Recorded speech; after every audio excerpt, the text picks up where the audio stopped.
don't remember that at all. I'm terrible at this, clearly. You're tricking me now.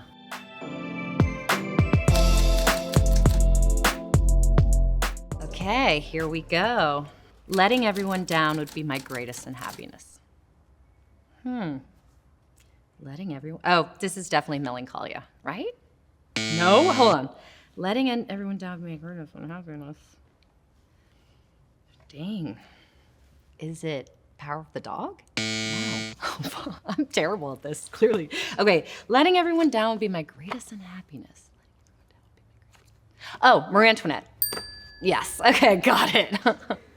Letting everyone down would be my greatest unhappiness. Sophie and I started to work together at an age, like I was 16, and it was such a prominent age to feel not good about yourself and to have someone like her embrace all the things that when you're 16 you don't like about yourself. It gave me a confidence that I wouldn't have had with another director. And you know, we're friends to this day. So to have that relationship in this industry, I'm very lucky. I got that education at a very young age that I felt very empowered by working with strong females. Okay. Awesome. Oh, wow. Like, totally freaked me out. I mean, right on. I mean, come on. It's like, it's classic. Bring it on. Classic. Awesome. Oh, wow. Like, totally freaked me out. I mean, right on. We did extensive dance rehearsal, which I loved. I was a cheerleader in 8th grade. That's why I did the movie, because I wanted to see this movie. In 8th grade, I was a bass, so I was not a flyer. And so I did fly a little in Bring It On, which made me a little nervous, not gonna lie. My best friend broke her arm when she was a flyer, so that was always in the back of my head, like, please catch me. But that movie was really a surprise to all of us, the success. We were just off in San Diego doing, you know, having fun. I mean, I wish I was a producer on it. They made so many afterwards. I'm like, Rihanna was in one. So yeah, they really brought it with that. You have a knack for saving my life. I think I have a superhero stalker. Okay, this is definitely Mary Jane Watson. My son has been watching the OG Spider-Man sometimes. He doesn't care that I'm in it. You have a knack for saving my life. I think I have a superhero stalker. I did not read the comics. I was reading, like, Delia's catalogs probably, and Babysitter's Club books maybe. But the way Sam Raimi put this film together had a very independent spirit, and the way Sam talked and inhabited the story of Spider-Man was so loving and beautiful, and he took such pride and care of it. Once they hiked me up to the top of a Sony soundstage though, and I basically bungee jumped because they just stopped me right at the end. And I was like, you should have shot that because I'm never doing that again. Next. This is actually kind of fun. Whoa. Reviving a fucked up bitch wasn't on the itinerary either. Cover for me. Reviving a fucked up bitch wasn't on the itinerary either. Reviving a fucked up bitch? I said that? Reviving a fucked up bitch. Oh, Bachelorette. Okay, I knew. I was like, when was I this mean in a movie? Then I remembered.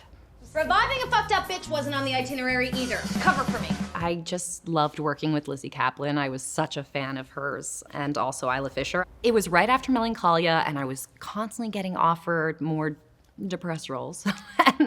and I just wanted to make a comedy. And so Bachelorette, I knew I could have some fun and let loose. I love doing comedy. I love doing dark comedy. You know, I watch a lot of Below Deck, so I would love to play a stew, like a first stew. And I love to clean. I know that it relaxes me. So just like getting those bed sheets tucked and like, I just love that whole vibe. Welcome to the annual meeting of people who annually meet, and we'll see y'all next year. Okay.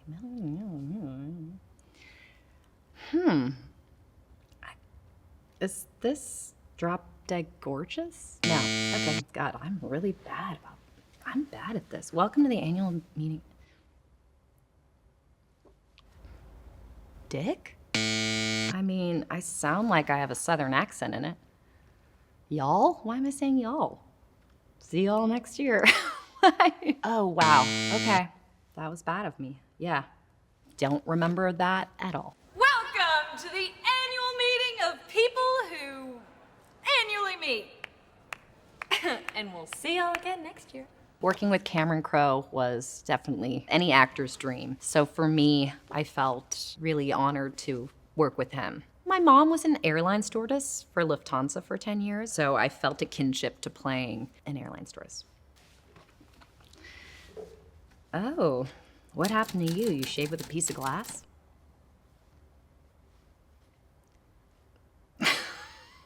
Dang, who am I being mean to now? Oh, Jumanji. Yes. And you wanna know why I know that? Because my son likes watching it. He was like, I wanna watch the movie with baby mommy. But yeah, I remember saying that. Snarky little child I was in that film. What happened to you? You shaved with a piece of glass? I was working with a legend, you know? I remember Robin gave me my first, remember the Apple computers that were big and colored at first, and he gave me my first computer. And yeah, I remember being in this swampy, wet house that they built this whole water trough that we lived in for so long, and my mom making us sandwiches and floating them into to us, just wetsuits. And yeah, it actually was a lot of action making that movie. A lot of yelling and running. It also was, I feel like, the first time where I had to pretend a lot that things weren't there, which I wasn't totally used to. I kept a little piece of the chandelier, I remember, because we were hanging off of a chandelier for a while. Next one. I was mortal till you gave me your immortal kiss. You became my mother and my father, and so I'm yours forever. Okay, this is definitely Interview with the Vampire. I can't even get the words out, but my 11-year-old self could. You became my mother and my father, and so I'm yours forever. I was treated like a little princess on that set. I mean, my costumes, and Brad was like an older brother, and Tom, they just treated me so lovely. And Tom's from New Jersey too, and so we had that in common. The closest was Marie Antoinette in terms of scale and beauty and costumes, but they just don't make movies like that anymore. I had a really great acting coach that just helped me kind of insinuate things without making me feel uncomfortable, so I felt very protected. Like, even watching the premiere, my mom would cover my eyes at certain points. Honestly, my most traumatizing part of that film was that I had to, like, suck someone's blood that was very sweaty. And I was like, oh my God. I just had to put my mouth on this person that was just, like, profusely sweating. And then the syrupy blood was pretty gross as well. As a kid, you're just like, ugh. You don't need scores of suitors. You only need one, if he's the right one. That sounds like Amy March in Little Women. You don't need scores of suitors. You only need one, if he's the right one. Little Women was a beloved book of mine. I remember auditioning for that. I had just come off of Interview with the Vampire, and I think I had still that Claudia vibe. I played it a little lighter, but I was in Claudia mode maybe a little bit still. I got the part, yeah. Yeah, it worked out. To go from Tom Cruise and Brad Pitt and be this young girl, and then work with Susan Sarandon and Winona Ryder and Claire Danes, it was the perfect juxtaposition, and I didn't even realize at that time. I just felt like part of a great girl group that, you know, it felt very natural too on that set. Oh, I already know. Life exists only on Earth and not for long. Duh. Melancholia. Life is only on Earth. And not for long. I had such a wonderful experience on that film. It was like the exact type of acting I like to do. Lars was so loving and sensitive about everything, and I just felt like this is the acting home that I want to be a part of, always. Like, that was the dream scenario. I adore Lars, and we have the same birthday. And so did me and Jane Campion, which is very weird to work with two directors that were so prolific in your life, and you have the same birthday as them. It's weird. And then Sophia's a Taurus too, so I only do good movies with Tauruses, I guess.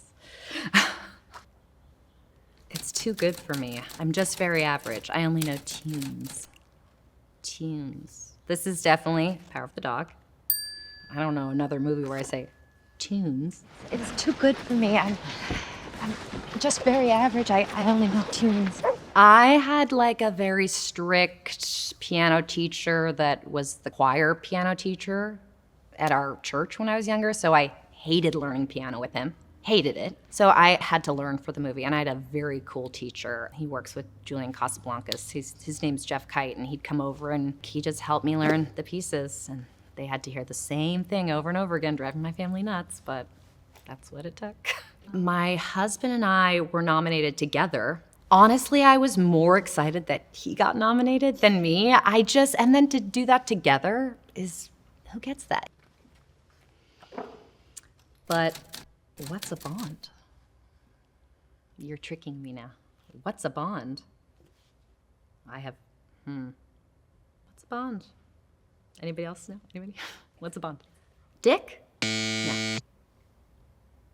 I just want to say dick. Well, dick? Dick?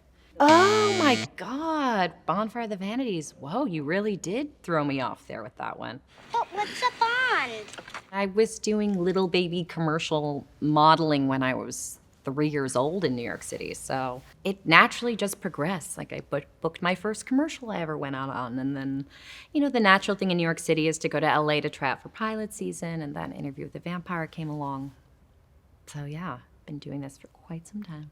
I just was someone that really enjoyed it. I mean, I even see that in one of my sons. I'm like, wow, if I was, one of those moms, you'd be doing commercials.